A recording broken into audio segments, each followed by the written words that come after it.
You mentioned those SEC Eastern Division rivals, and even though Kentucky's in the rearview mirror and it's a win, I got to think that gets under people's skin because the college football fans that I talk to, if they've been following for more than 5 years, Kentucky's still a basketball school. It's still kind of cute. They're winning. Good for them. But anybody that's only been watching for a few years, they take Kentucky pretty legit. They're a top 25 team. They're always, in the mix, going to decent bowl games. And that's just another from a historic sense. I got to think South Carolina fans are like, that have been around a little while, like, why is Kentucky better than us? Well, and that's what gets under Kentucky fans' skin is South Carolina fans are just not willing to give Kentucky any sort of respect, no matter how many times the Cats may have beaten the Gamecocks. It's just South Carolina fans will still look at Kentucky as a basketball school and look at them like a Vanderbilt. Mark, you think about the second half of this season, though, when you talk about getting under South Carolina fans' skins. Well, you look at the rest of the way out and the negative trends that the Gamecocks need to end. You're 0-8 against A&M. You've never beaten them, right? Lost 8 straight. You've lost 3 straight to Missouri, believe it or not. You've lost 3 straight to Tennessee. You've lost 7 straight to Clemson. And I believe Florida, you've lost a couple in a row to them as well. So there's a lot of negative trends and negative streaks that you need to fix, right? That can get under your skin very quickly. Also, by the way, Florida is actually the only game without a streak. You beat them the last time you played them last year. Vanderbilt, you have a streak. You've beaten them 13 times in a row, right? A positive streak in there. So there's just a lot of negative trends that need to be fixed. That's why I said Mizzou was the most important game of the season because, Mark, here's the crazy thing. I had you going 8-4 this year, which we all agreed would have been a dream season for South Carolina, right? And I had you losing to Texas A&M. Granted, that Clemson game looks a lot tougher than I think it once did, but I still had you having a successful year, and I still believe you could have a successful year. But when you line everything up and you look at Texas A&M, I'm sure we'll get into it a little bit deeper, but you look at this game under the lights at Williams-Brice Stadium. I know playing at home doesn't mean everything. Just ask Kentucky, but A&M reeling at the quarterback position. How good is Haynes King really? How healthy is he going to be? We thought at one time they were going to go with QB3. It sounds like Jimbo Fisher has said Haynes King will be ready now. Is that gamesmanship? Who knows? But A&M still a quality football team in regards to their talent, but it's a huge opportunity for South Carolina. And even amidst all this noise and chatter and Gamecock fans being unsettled and all, you could be 5-2, Mark. And you're knocking on the door of the top 25.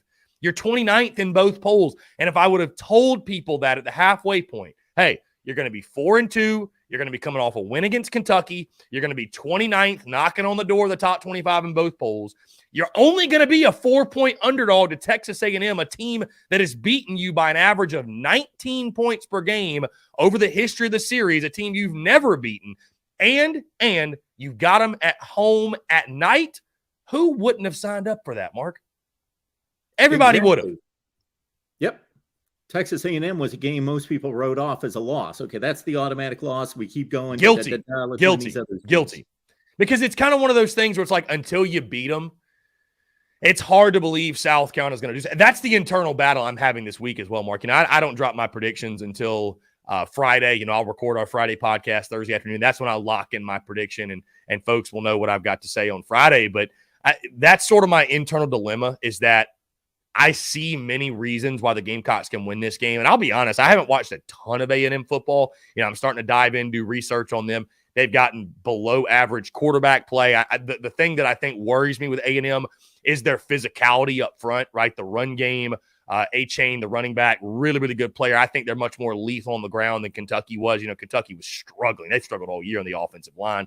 Defensive line, too. They're big. They're physical. Their quality on defense. But this is the most gettable this game has been in the history of the series, in my opinion. And certainly a lot of it's got to do with what Texas A&M's got going on. And but this is as gettable as this game has been. And it just kind of feels like, Mark, like if you don't get this one, I'm sure at some point you're going to snap the streak, but it feels like this is the year. If you're going to do it, this is the year. But on the flip side, Mark, I'm like, man, you might be 5-2. I don't know that South Carolina's really a 5-2 team. And then you look at who you got next. You got Mizzou and you got Vanderbilt. Mark, could the Gamecocks start 7-2 and maybe, and I don't say this as an insult, but just to be real, maybe be the most suspect 7-2 team in the country, but 7-2. Who cares? Absolutely. Absolutely. And this Texas A&M team loaded with talent, but the only thing they figured out is that they can play defense. And so I don't think they have the capability to run away from South Carolina. You know, they could dominate the first 3 quarters of this game. You could be going into the fourth quarter down 17-10 with a shot. Right. Yeah. I mean, there's a reason Vegas has set the total at 45.5 or 46, right? They're expecting a very low scoring game. I mean, South Carolina right now ranks 12th in offense in the SEC. Texas A&M ranks 14th. So I think there's reason to believe it'll be a lower scoring game. I think the Gamecocks defensively, you know, you look at the way their defensive line took over that game in Kentucky, and certainly they benefited from Will Levis's absence, but I think there's reason to believe that South Carolina, they're kind of what I've expected them to be, Mark, at the halfway point, giving up 25 points per game. But all in all, I think it's a defense. They're not elite, but they're going to keep South Carolina in games. And I think that will be the case again. Like you mentioned, I just don't think A&M is going to have the firepower to run away with it. The only way I could see it, I don't even think getting out of hand, because I do think this is going to be a close game. I'd be shocked if it's not. And it will be complete malpractice by South Carolina's coaching staff if it's not, because you've had an extra week to get ready. I know they have too, but you've had an extra week to prepare. You should be ready to put your best foot forward and play your best game. But the only way I could see, you know, it not going your way and maybe then pulling away is if that running game really gets going and you simply have no answer for it. But realistically, yeah, A&M doesn't have the offense to pull away from you like that. They're not Tennessee, right? They're not going to be explosive and you blink and you're down 14-0. You know what's funny about this game, Mark, is these two teams are kind of mirror reflections of each other in some ways. You know, both teams, they can't get out of the gate. You know, I was talking to Chris Marler Saturday Down South last week, and, you know, he's picking the Gamecocks to beat Texas A&M. He said, he went on record and said the Gamecocks will struggle more with Vandy than they will Texas A&M, which I don't know if I agree with that, but that's what he said. But he was talking about Texas A&M and their slow starts, and they just can't get out the gate. And I'm like, replace the word A&M with Carolina, and it's the same exact story. So, you know, what gives, right? What gives? I know we'll learn a lot about both squads on Saturday night, and should be a raucous crowd. But again, it's the most gettable in the series, I think, to this point. So if you're the Gamecocks, that old saying crap or get off the pot, well, now's the time to do so. Chris, you've got your midseason grades out there. We want everyone to head on over to the Spurs Up Show, thespursupshow.com, the Daily Crows every day, noon to 2, Monday through Friday.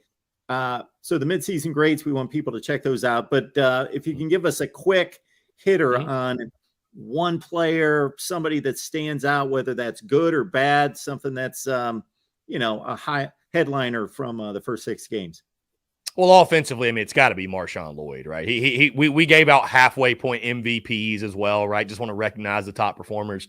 I mean, Marshawn Lloyd is the focal point, should be the focal point of this offense, averaging 5.8 yards per carry. Mark, he's got 9 total touchdowns, 7 on the ground, 2 receiving. I mean, that's through 6 games. So by far, he's your most lethal weapon offensively. Defensively, I gave my midway point MVP to Nick Emanwari, the freshman safety that actually leads the team in tackles.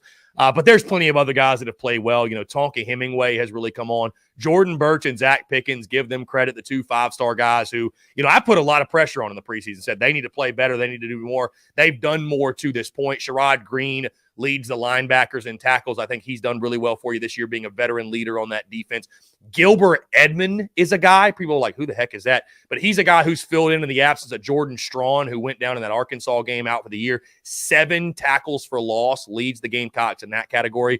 And then let's not leave out special teams, Mark. This is a team that leads the country in blocked punts with 5. And Mitch Jeter, by the way, is a perfect 6 for 6 on field goals, replacing Parker White, the school's all-time leading scorer. So there are a lot of bright spots. There are a lot of positives on this football team.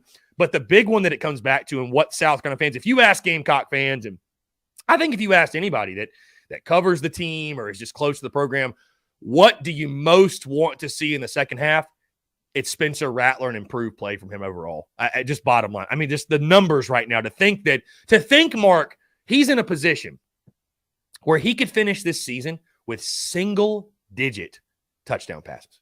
That really could happen. I mean, he's got 5, and we're at the halfway point.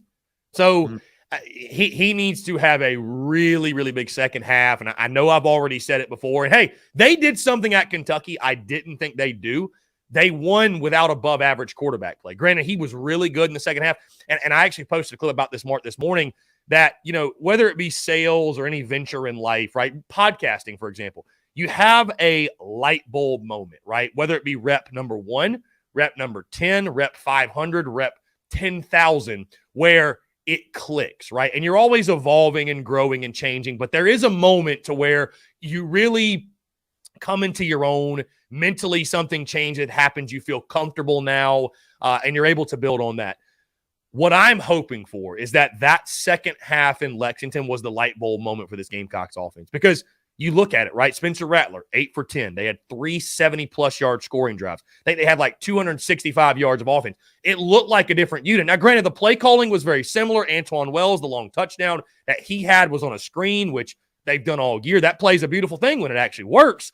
But you just hope that second half was some sort of light bulb moment. It was some sort of jolt they needed. And then we see that carry over into the A&M game and throughout the rest of the year. The thing is, we're not going to know until Saturday night and the rest of the season plays out. So, I mean, that's the number one thing you need to see is improved play from Spencer Rattler and in turn improved play from the offense. But there have definitely been bright spots on this team at this point.